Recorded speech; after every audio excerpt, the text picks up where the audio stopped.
시간 또 만나서 반갑습니다. 주의 사랑으로 살아갑니다.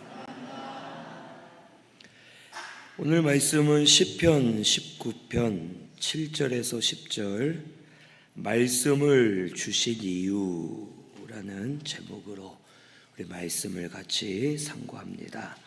이 시편 19편 1절에서 6절을 보면 하나님께서 자연 만물을 통해 하나님의 능력, 또 놀라우심, 계획과 역사, 이 모든 것을 보여주셨다고 기록되어 있습니다.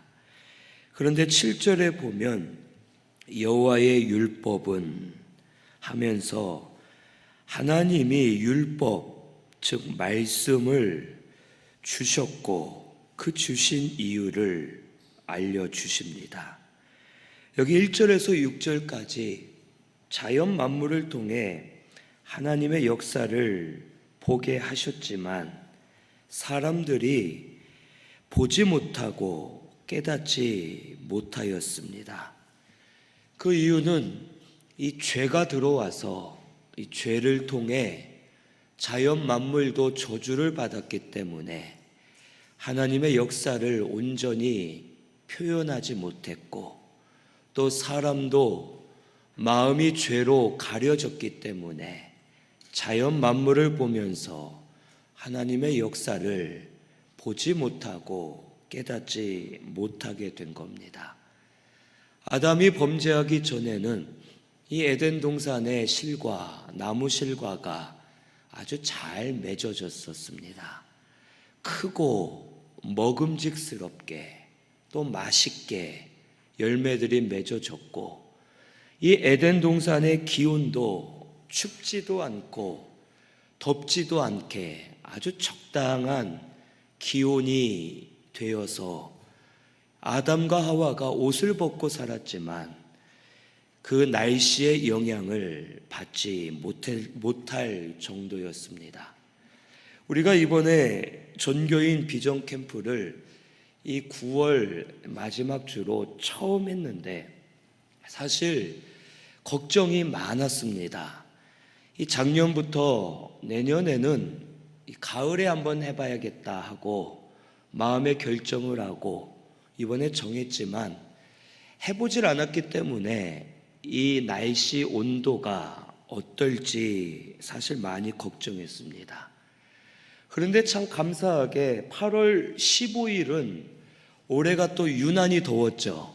다른 해보다 폭염이 와서 우리가 예전에는 30도가 넘느냐 안 넘느냐 그게 뉴스에 나왔었는데 이제는 30도 넘는 건 기본이죠. 이제 올해는 40도를 넘었다 이런 말이 나오면서 8월 그 15일 그때가 아주 더웠고, 이번에 보니까 예전에는 이 다 숙소에 처박혀서 에어컨을 틀고 계셨는데 이번 전교인 비전 캠프 때는 여기저기 스물스물 기어 나오시는 겁니다.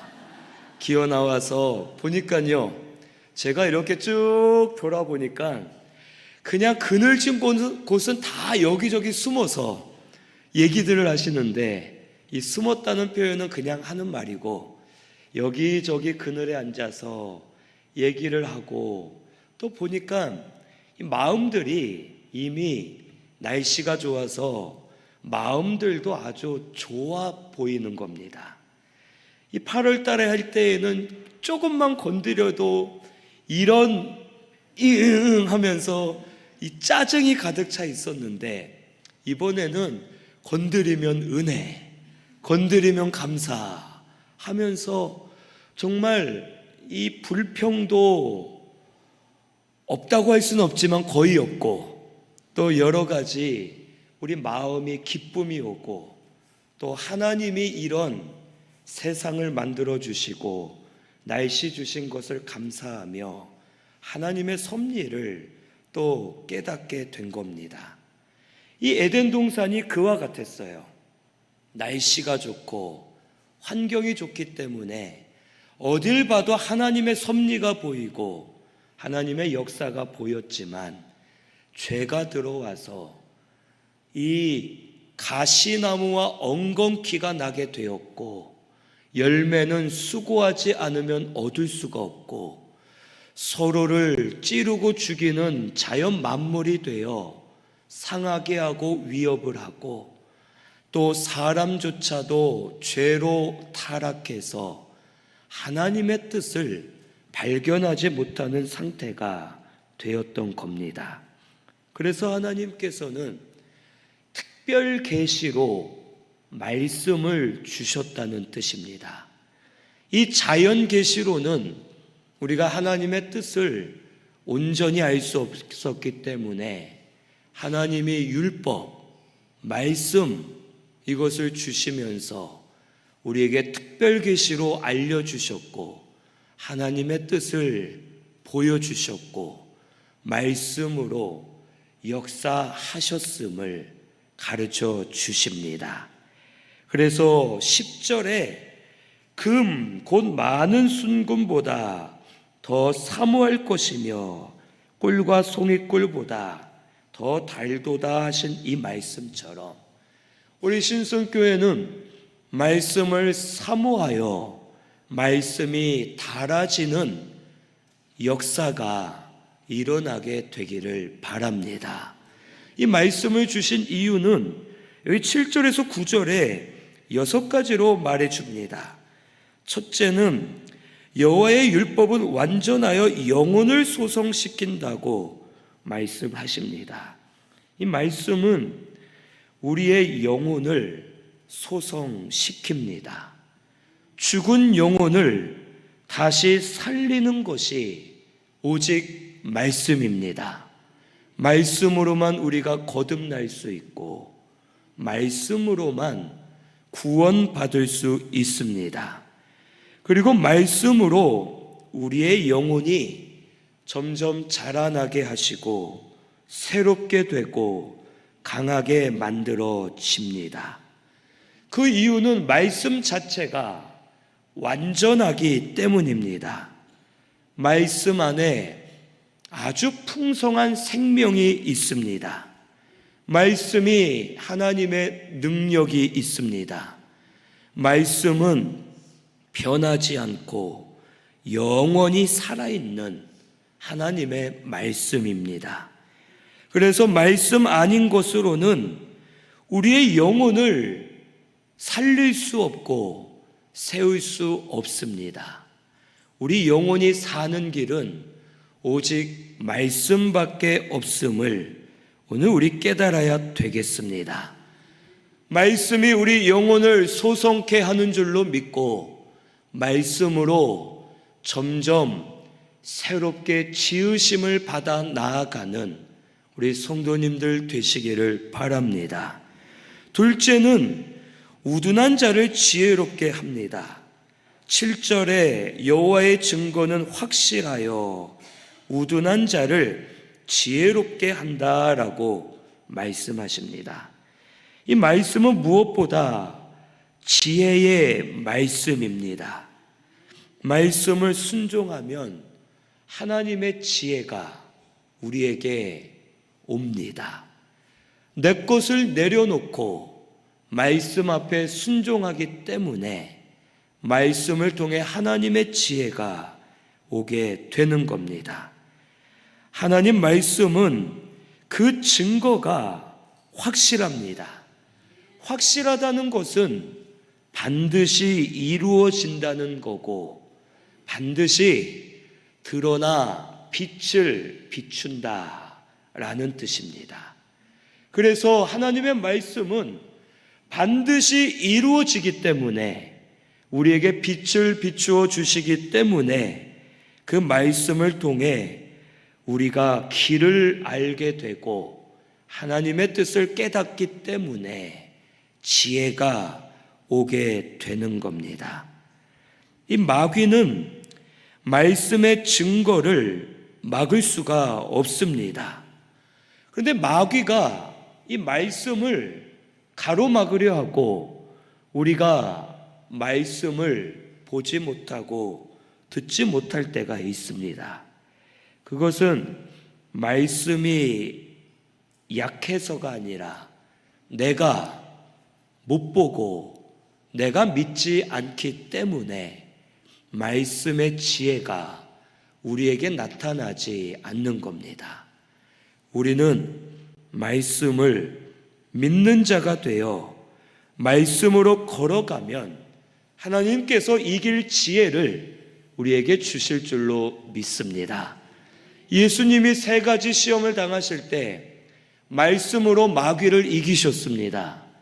왜 그렇게 하셨느냐? 우리에게 보여주시는 겁니다. 예수님은 특별히 말씀이 아니더라도 한마디만 하시면 사탄 마귀를 물러가게 하실 수 있는 분입니다. 그냥 대꾸하지 않으시고 사탄아 물러가라, 한마디만 하셔도 사탄을 이기실 수 있습니다. 그런데 굳이 하나하나 들어주시고 말씀으로 이기신 이유는 우리에게 보여주시는 겁니다. 너희도 말씀으로 이길 수 있다. 말씀으로 사탄보다 더 지혜로워질 수 있다. 말씀의 지혜를 받아서 말씀으로 이기며 살아라 라고 우리에게 알려주시는 겁니다. 하나님 말씀은 믿을 때 우리에게 증거로 확실하게 나타나고 우리의 산 지혜가 되어 말씀으로 지혜를 가지고 사는 자가 되게 해 주실 줄로 믿습니다. 우리 신순교회는 말씀의 지혜를 많이 가질 수 있기를 바랍니다. 세상 지혜가 많아서 세상 얘기하는 것보다 말씀의 지혜가 많아서 말씀을 나누고 말씀으로 이기고 말씀으로 세워져 가는 저와 우리 성도님들 되시기를 바랍니다. 셋째로, 말씀은 마음을 기쁘게 합니다. 여기 8절에 여호와의 교훈은 정직하여 마음을 기쁘게 한다고 말씀하십니다. 내 영, 내 마음을 진정으로 기쁘게 하는 것은 하나님의 말씀입니다. 아까 우리 찬양대가 부른 찬양도 복음밖에 없다고 그랬잖아요. 복음으로 내가 살고, 복음으로 위로받고, 복음으로 내 마음이 기뻐함을 누리며 살 수 있다는 겁니다. 그 이유는 말씀이 정직하기 때문에 그래요. 말씀은 공정하고 일관되고 믿을만하고 믿은 대로 확실히 이루어지는 정직한 말씀입니다. 우리가 이 세상에서 시험에 들고 실망하는 이유가 뭡니까? 거짓돼서 그렇죠. 믿었던 사람이 거짓될 때, 이 세상이 믿은 대로 되지 않을 때, 변하고 바뀔 때 우리의 마음이 낙심이 되고 기쁨이 사라지고 소망이 사라지게 되는 겁니다. 그런데 하나님의 말씀은 조금도 거짓이 없습니다. 말씀은 죄나 어두움을 드러내고 우리에게 빛을 비추어 주시는 말씀입니다. 이 말씀은 정직하여 반드시 이루어집니다. 우리가 이 말씀을 믿을 만한 겁니다. 그래서 말씀을 통해 말씀으로 내 심령이 살아나고 말씀을 통해 내가 기쁨을 누리며 살 수 있음을 가르쳐 주십니다. 오늘 우리 하나님의 말씀만 믿고 따르고 붙들려고 힘쓰는 우리 성도님들 되시기를 바랍니다. 남편 믿지 마세요. 아내들도 믿지 마세요. 자녀도 너무 믿지 마세요. 부모님은 믿으세요. 믿지 말라고 하면 좀 그러니까. 네. 우리 사람은 믿을 존재가 아닙니다. 우리는 하나님의 말씀만 믿으면 됩니다. 말씀을 통해 우리 속에 기쁨이 넘치게 해 주실 줄로 믿습니다. 말씀은 우리를 배신하지 않습니다. 내가 안 믿어서, 내가 믿다가 의심해서, 내가 말씀을 무시해서 말씀이 나에게 역사되는 것을 못 보는 것이지, 말씀은 정직하여 이루어지고 말씀을 통해 내 마음이 기쁜 역사가 일어나게 되기를 바랍니다. 네 번째는 눈을 밝게 한다고 말씀하세요. 8절에 여호와의 계명은 순결하여 눈을 밝게 하시도다라고 말씀하십니다. 이 말씀은 순결합니다. 제가 항상 하는 말이지만, 제가 우리 아이들을 예뻐하는데 우리 교회 아기들 예뻐하거든요. 그래서 자꾸, 그래도 감사한 것은 제가 아기들을 예뻐할 때 한 1, 2년 전만 해도 우리 권사님들이 자꾸 둘째를 낳으라고 해서 제가 참 곤란했습니다. 낳을 능력은 되겠지만 지금 아이를 낳으면 이 목회를 제가 못할 것 같아요. 그래서 우리 교회 아이들을 내 둘째로 여기고 예뻐해 주자 하고 예뻐하는데, 요즘엔 우리 권사님들이 이제 손주를 낳으셔야겠다 이래서 저희 아들에게 이제 좀 압박을 하려고 합니다. 이 아이들을 예뻐하는데 제가 하나 조금 거리끼는 게 있습니다. 이 아이들하고 같이 있으면 제가 더 까매 보이는 거예요. 아이들이 워낙 하얘니까 피부는 얼마나 좋은지, 얼마나 뽀얗고 하얀지. 어떤 남자아이 하나는 진짜 하얗거든요. 그 아이를 이렇게 안고 있으면 제가 상대적으로 너무 까매 보이는 거예요. 하나님의 말씀이 이와 같다는 거예요. 말씀은 너무 순결하고 깨끗해서 말씀 앞에 모든 게 다 드러나는 겁니다. 말씀 앞에 조그만 티라도 드러나는 거예요.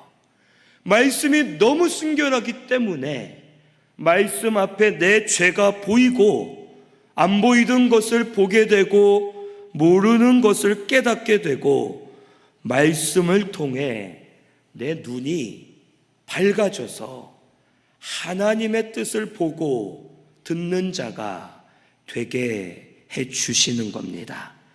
그러므로 우리 신순교회 성도님들은 말씀으로 눈이 밝아지는 역사가 일어나게 되기를 바랍니다. 영의 눈들이 밝아지시고, 또 이제 돌아가셨지만 이 100세, 101세, 101세로 돌아가신 것 같은데, 그 김금순 권사님은요 100세까지 성경을 읽으셨어요. 이분이요 젊으실 때부터, 제가 어릴 때 기억에 안경을 쓰셨거든요. 안경을 쓰셨는데 이분이 80 몇 세 때부터인가, 나이는 정확하게 기억이 안 나지만 그분이 이 원로 목사님 할 때 그러는 거예요. 성경을 읽다 보니까 육신의 눈도 밝아졌대요. 그래서 성경을 그냥 맨 눈으로 읽으시는 거예요. 이것은 아무나 그렇게는 안 되겠지만 우리가 말씀을 통해 영의 눈이 밝아져서 하나님의 뜻과 역사를 보고 하나님의 섭리를 보면서 심령들이 계속 변화되는 역사가 일어나게 되기를 바랍니다. 말씀으로 눈이 밝아지는 우리 성도님들 되시기를 바랍니다. 다섯 번째는 영원까지 이르게 한다고 말씀하세요. 이 9절에 여호와를 경외하는 도는 정결하여 영원까지 이르고라고 말씀하십니다. 이 말씀이 정결하기 때문에 말씀을 통해 나를 정결하게 만들어 간다는 뜻입니다. 하나님 말씀은 정결하여 모든 것을 드러내고 고치고 깨끗하게 합니다. 이 물이 깨끗하면 물 속에서 더러운 것들이 정화되는 것처럼 말씀이 정결하기 때문에 말씀 안에서 내가 죄를 회개하고 깨끗해지면서 정결해지면서 내가 영생을 누리게 됨을 가르쳐 주는 겁니다.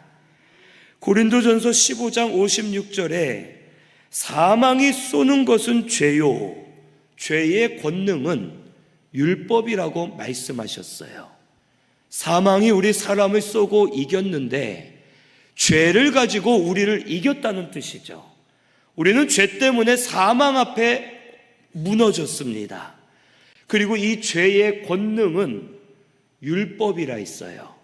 그러니까 말씀 앞에 우리의 죄가 다 드러나서 우리가 망할 자가 되었다는 뜻입니다.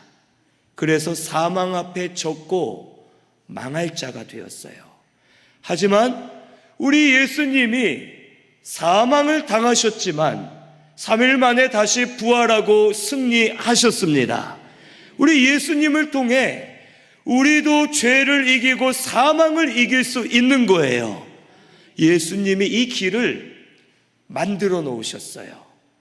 말씀을 통해 예수님의 보혈, 예수님의 십자가, 예수님의 구속, 예수님의 부활을 우리가 깨달아 믿을 때에, 말씀을 모를 때에는 죄로 인해 죽을 자까지이지만 말씀을 통해 우리가 깨닫는 것은 죄로 인해 죽을 자이지만 예수님으로 말미암아 다시 살아났다 하는 소망이 우리에게 있는 것입니다. 죄의 삭은 사망이요, 하나님의 은사는 예수 그리스도 안에 있는 영생이니라 라고 말씀해 주시는 겁니다. 그래서 말씀은 우리를 영원에 이르게 한다는 겁니다. 말씀으로 우리가 거듭났고, 말씀으로 지금도 죄사함을 받을 수 있고, 말씀으로 부활의 소망이 있고, 말씀으로 영원에 대한 소망을 가지고 살게 하셨음을 우리는 믿어야 되겠습니다. 그러므로 말씀을 통해 영원에 대한 소망을 가지고 사는 우리 성도님들 되시기를 바랍니다. 장례를 많이 치르다 보니까 사실 사람 죽는 게 별로 놀랍지가 않으면서도 또 아주 많이 놀랍기도 하고, 사람의 죽는 것을 보면서 나도 언제 죽겠구나 하는 생각을 항상 하게 됩니다. 그리고 죽으면 다 끝나죠. 죽으면 아무 소용이 없어요. 사람은, 호랑이는 가죽을 남기고 사람은 이름을 남긴다 했는데 그 이름도 세월이 지나면 사실 잊혀지죠. 돈을 모아도 소용없고, 건강했어도 소용없고, 아무것도 소용이 없습니다. 하지만 우리에게는 영원한 천국이 기다리고 있음을 믿어야 되겠습니다. 말씀을 통해 영원한 부활, 영원한 천국을 항상 소망하며 사는 우리 신승교회 성도님들 되시기를 바랍니다. 6번째는 의롭게 한다고 9절에 말씀하세요. 여호와의 법도 진실하여 다 의로우니라고 말씀하십니다. 이 말씀 자체가 진실하기에 말씀을 따라가면 의를 만들 수 있는 겁니다. 그런데 이 세상에 의로운 것이 아무것도 없습니다. 죄로 다 타락했기 때문에 사람도 말씀을 온전히 따라갈 수 없고 세상 모든 것이 의로운 것이 아무것도 없습니다. 오직 말씀만이 의롭고 진실합니다. 그래서 예수님이 말씀을 순종하면서 하나님의 의를 만들어 놓으신 겁니다. 말씀을 순종하시되 죽기까지 복종하셨죠. 그리고 완전한 하나님의 의를 말씀을 통해 만들어 놓으셨습니다. 우리도 말씀을 통해 점점 의로워질 수 있음을 가르쳐 주시는 겁니다. 하지만 내가 의로워지는 것이 아니라 말씀으로 예수님의 의를 나에게 주셔서 의롭다라고 하나님이 인정해 주시는 겁니다. 우리는 말씀을 통해 예수님을 배우고 말씀을 통해 계속 의로워져 가는 우리 신승교회 성도님들 되시기를 바랍니다. 새롭게 지으심을 받으려고 힘쓰면서 점점 예수님의 의를 옷 입고 의의 길로 걸어가려고 힘써야 됩니다. 그러면 하나님께서 인정해 주시는 겁니다. 오전에 다윗을 말씀드렸지만 다윗이 아주 흉악한 죄를 지었죠. 하지만 하나님은 다윗을 의로운 사람으로 인정해 주셨습니다. 그가 죄 짓고 실수하지만 계속 하나님 앞에 회개하고 말씀을 따라 순종하며 의의 옷을 입으려고 힘썼기 때문에 하나님은 다윗을 악한 죄인이다 하지 않으시고 너는 내 마음에 합한 자, 의로운 자다라고 인정해 주신 겁니다. 우리도 죄도 짓고 연약하지만 말씀을 따라가려 힘쓰고 예수님을 깨달으려 힘쓰면 하나님께서 의로운 자로 인정해 주실 겁니다. 우리 말씀을 통해 예수님의 의를 옷 입어가는 우리 성도님들 되시기를 바랍니다. 그래서 하나님 앞에 의롭다 인정받으며 하나님 은혜 안에 거하며 사는 우리 모든 분들이 되시기를 바랍니다. 이렇게 되면 말씀을 순금보다 사모하게 되고 꿀과 같이 달아지는 역사가 일어나게 되는 겁니다. 하나님은 우리에게 이래서 말씀을 주신 겁니다. 말씀으로 영혼이 소성하고 지혜를 받고 마음의 기쁨을 누리고 눈이 밝아지고 영혼을 사모하고 하나님 앞에 의롭다 인정받아 은혜 안에 들어가 사는 우리 신승교회 성도님들 되시기를 바랍니다. 우리 말씀을 귀하게 여기고 말씀 가까이 하는 생활 하시기를 바랍니다. 바이블로 잘 하시고 말씀 많이 읽으시고 들으시고 말씀 따라가면 이런 말씀의 역사가 나타나서 순금보다 사모하게 되고 꿀보다 달아지는 역사가 일어나게 될 줄로 믿습니다. 우리 말씀 생각하면서 통성으로 같이 기도하겠습니다. 하나님 아버지, 이 시간 말씀을